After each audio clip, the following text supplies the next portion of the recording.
Hello rock stars. तो कैसे हैं आप सब? उम्मीद है अच्छे होंगे और होना भी चाहिए। ठीक है, तो पिछले लेक्चर में हम लोगों ने कंप्लीट किया था मेंस्ट्रुअल साइकिल। मेंस्ट्रुअल साइकिल क्या होता है, प्राइमेरी में क्या होता है, नॉन प्राइमेरी में क्या होता है, ये सब लोग डिस्कस कर चुके थे। अब हम लोग देख रहे थे मेंस्ट्रुअल फेजेस कितने होते हैं, मतलब मेंस्ट्रुअल साइकिल है कितने फेज में होता है। ठीक है, तो उसके 4 फेज होते हैं, जैसा कि यहाँ दिखाई दे रहा होगा।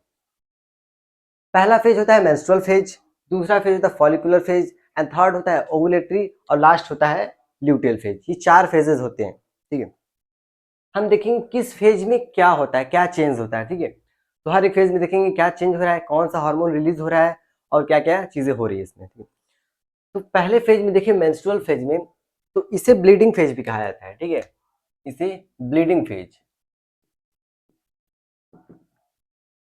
ब्लीडिंग फेज क्यों? क्योंकि इसी में क्या होता है, एंडोमेट्रियम की वॉल ब्रेक होती है, जिससे 20 to 40 ml ब्लड का लॉस होता है। ठीक है, इसमें क्या होता है, 20 to 40 ml ब्लड का लॉस, ठीक है। और ये जो साइकिल है कितने दिन का होता है, 3 से 5 दिन का होता है। 3 से 5 दिन। ड्यू टू किस वजह से ब्लड का लॉस होता है? ड्यू टू ब्रेकडाउन ऑफ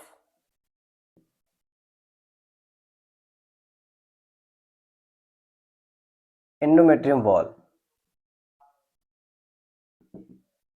ठीक है, due to breakdown of endometrium, endometrium wall लिख सकते हैं, कोई दिक्कत नहीं। एंडोमेट्रियम वॉल के ब्रेक होने की वजह से इतने एम एल ब्लड, और ये एक ही दिन नहीं होता है। एक, अब ऐसा नहीं कह सकते 20 से 40 ml ब्लड एक ही दिन में लॉस हो गया, ऐसा नहीं है।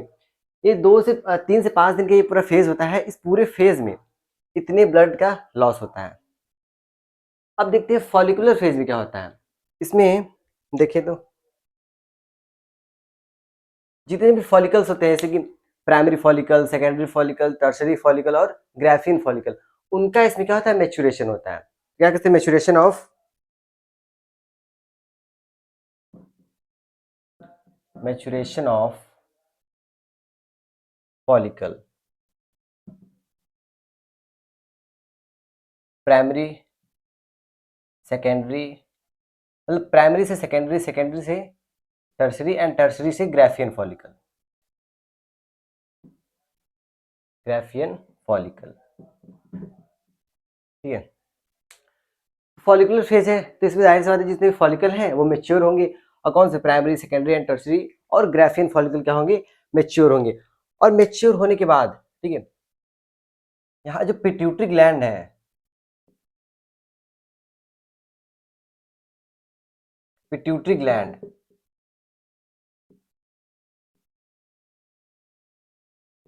इसी फेज की बात है। ठीक, इसी फेज में जो पिट्यूटरी ग्लैंड होता है वो रिलीज करेगा गोनाडोट्रोपिन। ठीक है, गोनाडो,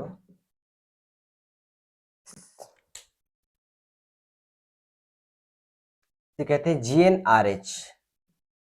ठीक है, गोनाडोट्रोपिन, गोनाडोट्रोपिन रिलीजिंग हार्मोन। ठीक है, ये रिलीज करता है पिट्यूटरी ग्लैंड। और ये, अब इसमें क्या होता है, LH और FSH। ठीक है, ये वर्क करता है ग्राफियन फॉलिकल पे। ठीक है, ये फॉलिकल पे वर्क करता है। पिट्यूटरी ग्लैंड गोनाडोट्रोपिन रिलीज करता है और ये एक्ट करता है इसी फॉलिकल पे, और इससे एस्ट्रोजन हार्मोन रिलीज करवाता है। ठीक है, कौन सा हार्मोन, एस्ट्रोजन। अगर यहाँ दिखाई दे रहा होगा, ठीक है, ठीक है, सब दिखाई दे रहा होगा। तो ये जो हार्मोन है ये एक्ट करता है फॉलिकल पे और वो रिलीज करवाता है एस्ट्रोजन। ठीक है, इस फेज में बस इतना ही होता है। ठीक है, ये पहला फेज, दूसरा फेज, पहला फेज। और ये वाला जो फेज होता है कितने दिन का होता है, 6 से लेकर 13 डे। ठीक है, 3 से 5 दिन ये वाला फेज चलता है, 6 से 13वें दिन तक ये चलता है। अब आता है ओवुलेटरी फेज।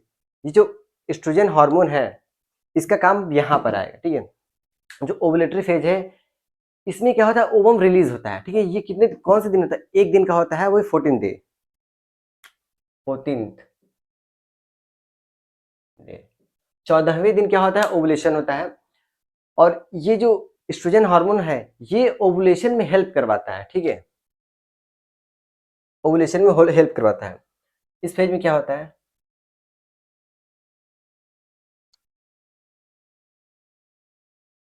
अब ये क्या करेगा, ग्राफियन फॉलिकल को रप्चर करवाएगा, ठीक है, और उससे ओवम को बाहर रिलीज करवाएगा।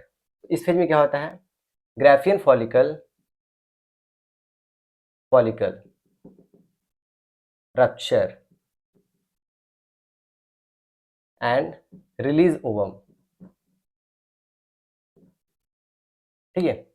इसमें क्या होता है, ग्राफियन फॉलिकल रप्चर होता है और क्या होता है, ओवम रिलीज होता है, ठीक है। और इसमें हेल्प कौन करता है, बाय द हेल्प ऑफ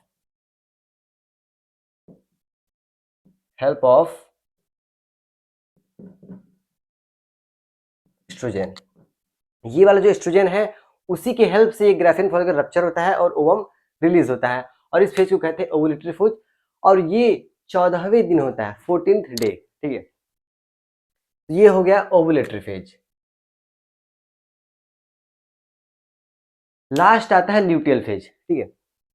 अब यहाँ पर ग्राफियन फॉलिकल रप्चर हो गया, ओवम रिलीज हो गया। जैसे अगर हम बात करें, ठीक है, ये ग्राफियन फॉलिकल था, रप्चर हुआ, ठीक है, इसमें से ये ओवम बाहर आ गया, तो ये वाली जो, अब इसमें तो ओवम है नहीं, खाली हो गया, लेकिन अदर पार्ट तो रिमेनिंग है ना। तो ग्राफियन फॉलिकल का रिमेनिंग पार्ट जो होता है उसी को जो ल्यूटियल फेज होता है, अब उसी को हम कहते हैं कॉर्पस ल्यूटियम। ये जो ग्राफियन फॉलिकल है वो हम रिलीज हो गया, अब जो रिमेनिंग पार्ट है उसको हम कहते हैं कॉर्पस ल्यूटियम, ठीक है। तो इसमें क्या होता है, कॉर्पस ल्यूटियम, कॉर्पस ल्यूटियम। अब ये जो कॉर्पस ल्यूटियम है ये क्या करता है, ये प्रोजेस्टेरॉन रिलीज करता है, ठीक है, प्रोजेस्टेरॉन रिलीज करता है।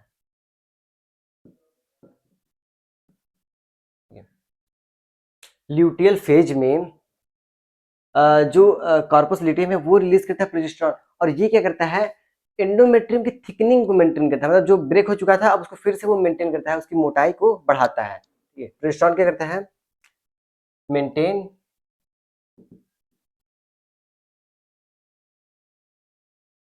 थिकनिंग ऑफ या फिर थिकनेस ऑफ एंडोमेट्रियम, ठीक है। तो इस फेज में ये होता है, और ये फेज 15वें से लेकर 28 दिन तक ये चलता है, ठीक है, 15 to 28।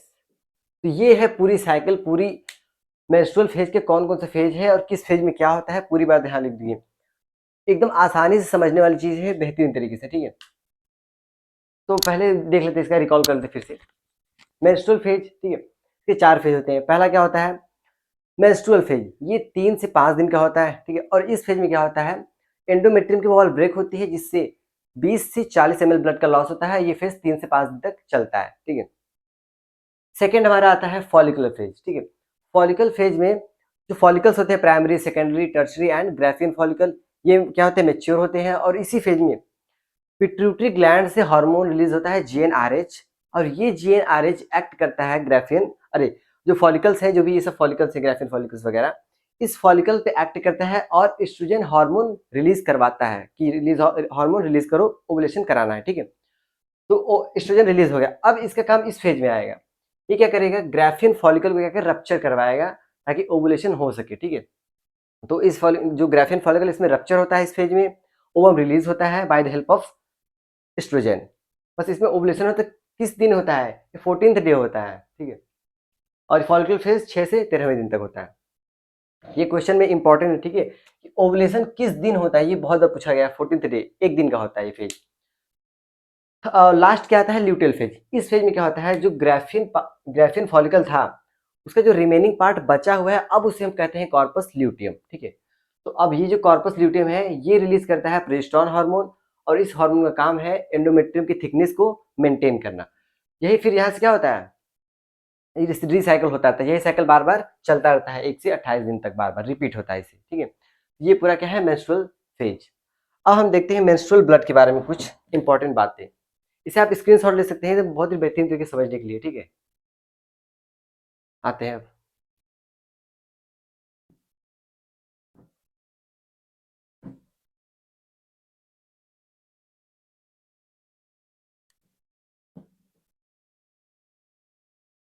अब हम देखेंगे मेंस्ट्रुअल ब्लड के बारे में, ठीक है।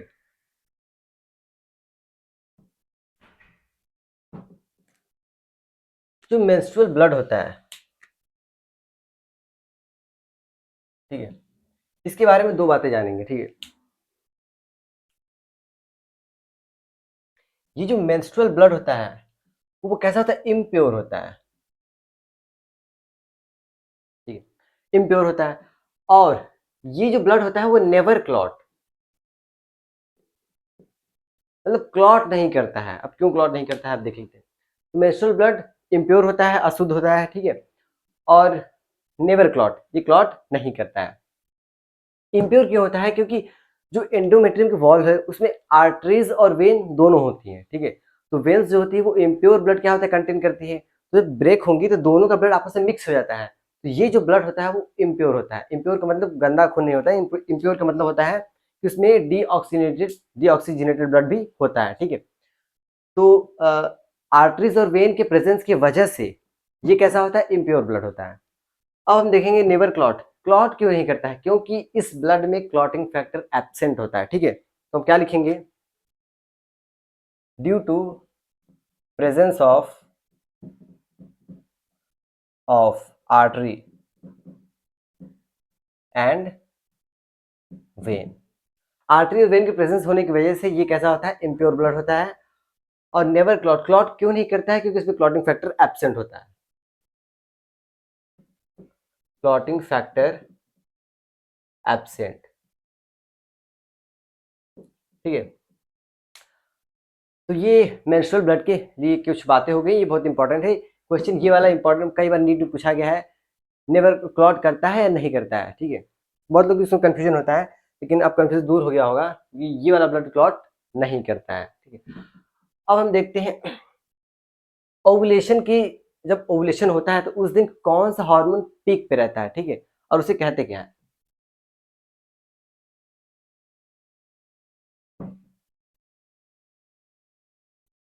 तो उसके लिए ग्राफ है,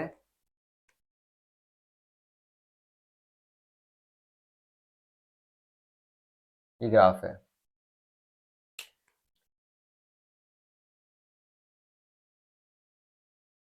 ये 14th डे, ठीक है, 14वें दिन की बात हो रही जिस दिन ओवुलेशन होता है, ठीक है। तो अगर हम बात करें,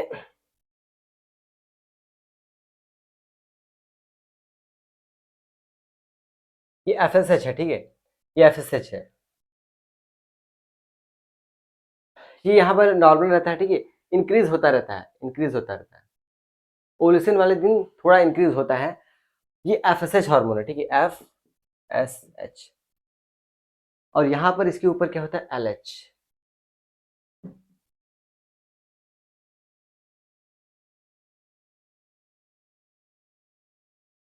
एलएच, एलएच, ये वाला क्या होता है, ये तो इससे एफएसएच थोड़ा कम रहता है, लेकिन जब 14वां दिन आता है, ये वाला हार्मोन क्या होता है, सबसे पीक पे होता है, ठीक है। यहाँ पर क्या है, एलएच हार्मोन, एलएच वाला सबसे पीक पे होता है। और इसी को एक टर्म देते हैं एलएच सर्ज, ठीक है, एलएच सर्ज,